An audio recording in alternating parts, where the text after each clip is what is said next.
The whole concept of buying low and selling high, everyone knows what that means, but very few people can get done because we tend to invest with a crowd, and it's much more difficult to move against the crowd.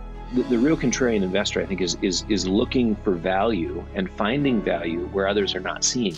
I'm Kevin Attride, and I'm on a mission to help you with investing secrets, empowering you to succeed financially, changing your financial perspective, and growing your wealth in good times and in bad. And when the next crisis comes, those prepared to weather the storm will achieve great success while the world melts with fear. Investing Secrets with Kevin Attride. Today we have a very special guest. David McAlvany, who's the CEO of McAlvany Financial Group, is just an amazing expert. And while I haven't known him for a long time, I have been listening to his commentary for years, and it has always added great value to my life. And every time I hear David speak, I hang on every word. So I'm very excited to bring such an amazing guest to you. And so, David, thank you and welcome to our show. It's great to be with you. I'm glad we can do this. Well, David, just tell our audience a little bit more about you, your expertise, and your firm. I'm a lifelong learner. We've been doing our podcast or commentary every week for the last 15 years. And that, too, is an expression of just wanting to understand and have perspective and context for the decisions that we make.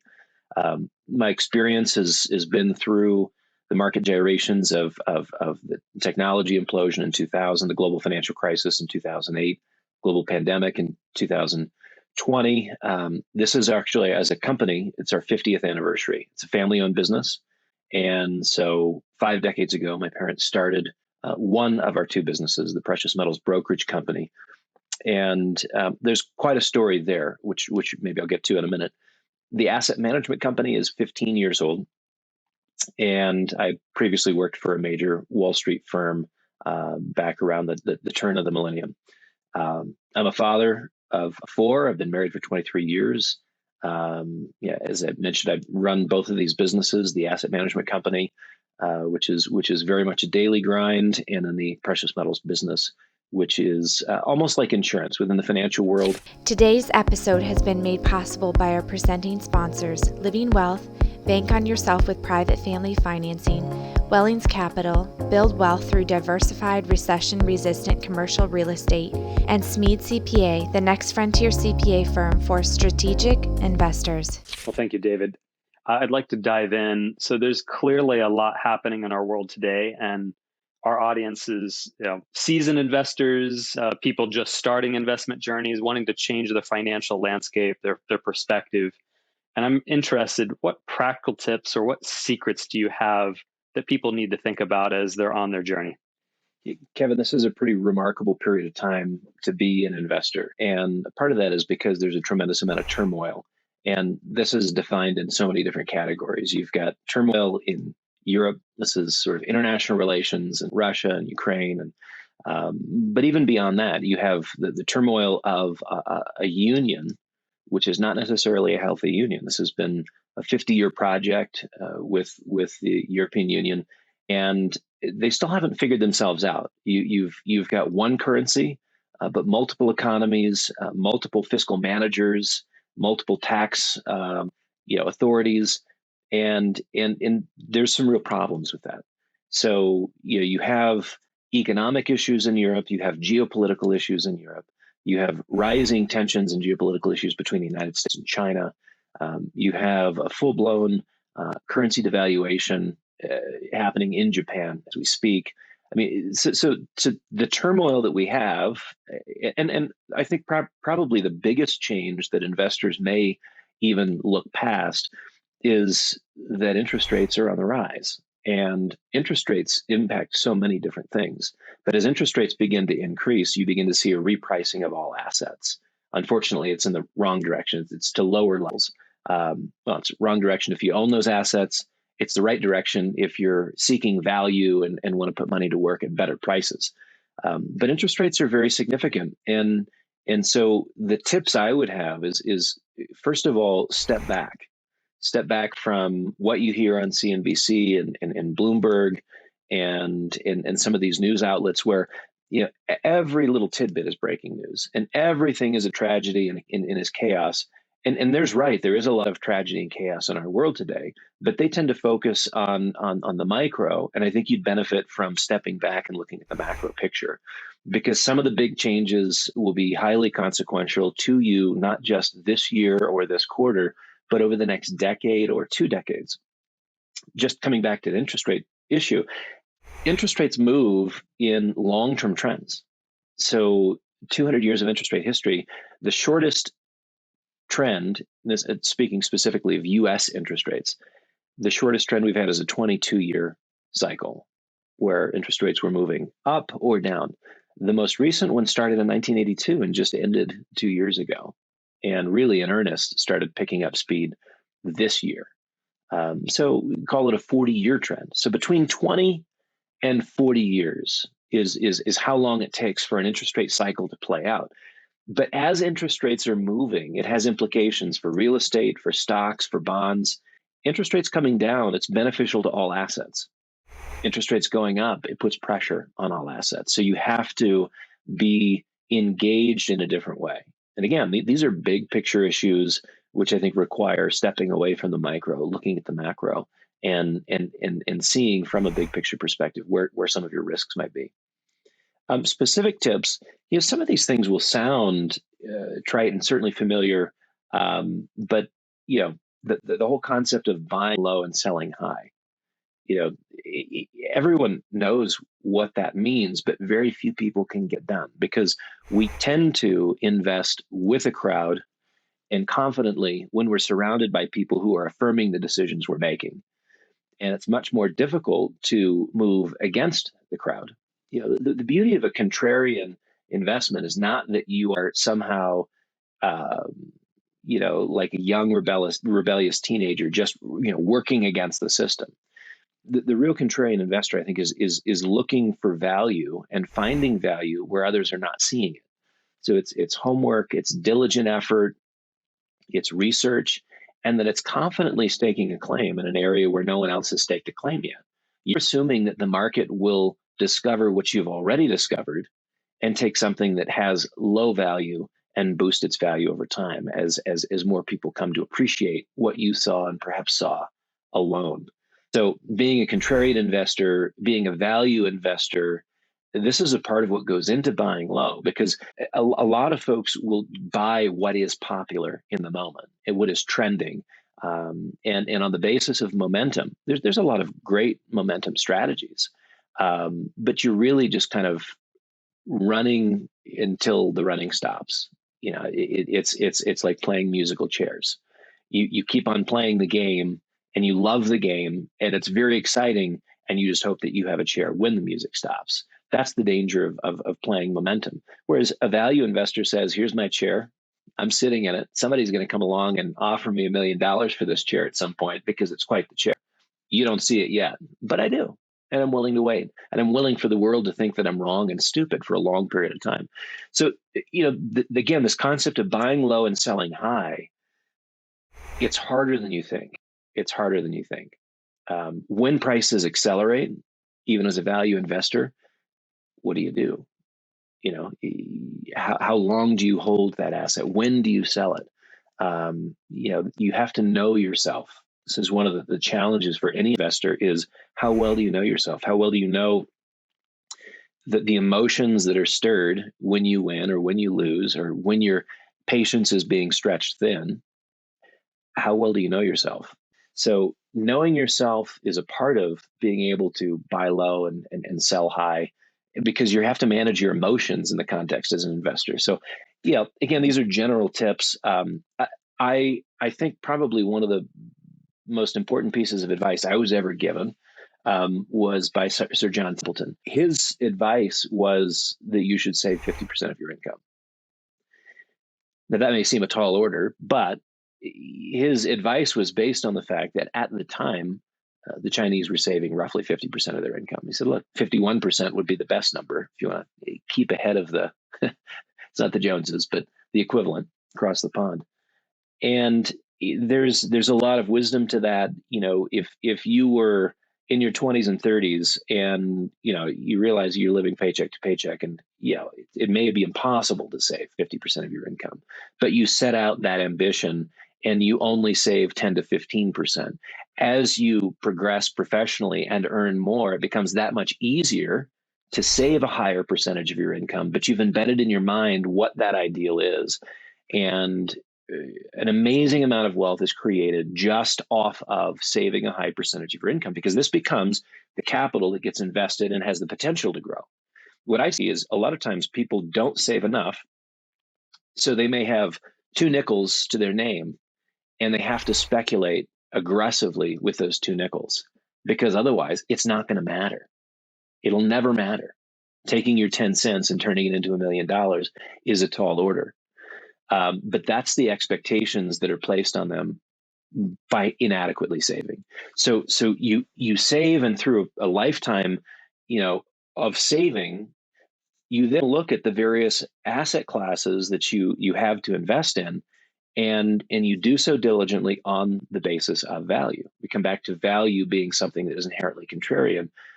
You don't have to buy real estate when it's expensive. You don't have to buy stocks when they're expensive. You don't have to buy gold when it's expensive. You don't have to, you start looking at these asset classes, and if you're playing the long game, saving aggressively, and are able to allocate assets on the basis of value, you just let the market come to you. And so, again, these are general tips, but I have experienced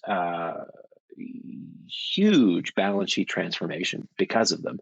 And I'd say, look, saving 50% of your income, if it seems impossible, again, I think I failed miserably for the first 3 to 5 years that I tried to do that, and only saved 25 to 35% of my income, which is still, 3 times the national average or whatever. David, that's really helpful. I want you to spend a little time just talking about, in an environment of rising interest rates and inflation that is just sky high, at least for recent years. We have inflation.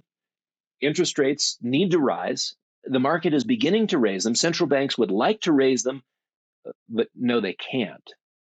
So what do you do? And this is the really difficult place that investors are finding themselves. 2022 is a great example of what happens when you've got too much debt in the system, and interest rates and inflation are in the picture. The classic blend of 60% stocks, 40% bonds, or if you're a little older, 60% bonds, 40% stocks. You're getting hammered on both sides, because now you've got these 2 factors which impact all asset classes. And you thought you were diversified across stocks and bonds, and that one was a better protection or a hedge against the other. If stocks are down, bonds are up, people are migrating to a safe haven. And in this case, this year, if you look at the ETF TLT as an indicator for the long bond, 20-year bond, it's down 23%. Investment grade debt is down 15, 16%. High yield, which used to be called junk debt, is down 13, 14%. So debt is suffering. The equity markets are down between 20 and 30% through the first half of 2022. And investors are looking and saying, I don't know what to do. Well, again, like we talked about earlier, the macro picture is things are changing. Do you have some practical things investors need to think about as we live in this environment, as people are trying to best invest their hard-earned funds? What should they be thinking about? What should they be doing?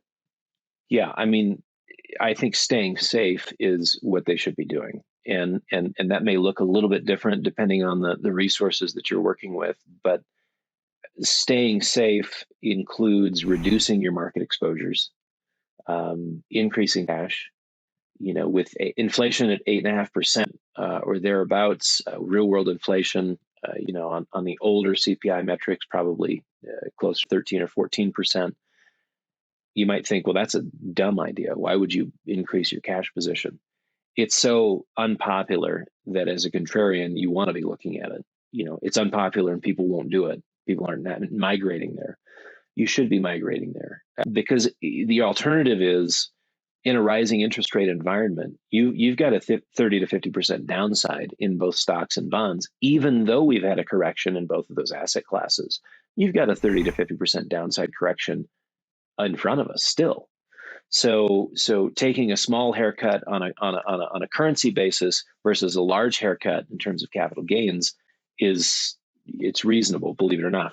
I think a way to balance out the risk of being in cash is to have physical gold as an offset. I think being liquid makes a lot of sense. It seems boring, but I think the value of being liquid, and I define liquid as now both a combination of cash and gold, gives you a tremendous number of open options. And as somebody who thinks intergenerationally about asset management, I don't need to be satisfied over the next 6 months. Like, I got to put this money to work. I'm not thinking about, but I got to get here by the time I'm 60. And look, let the market come to you.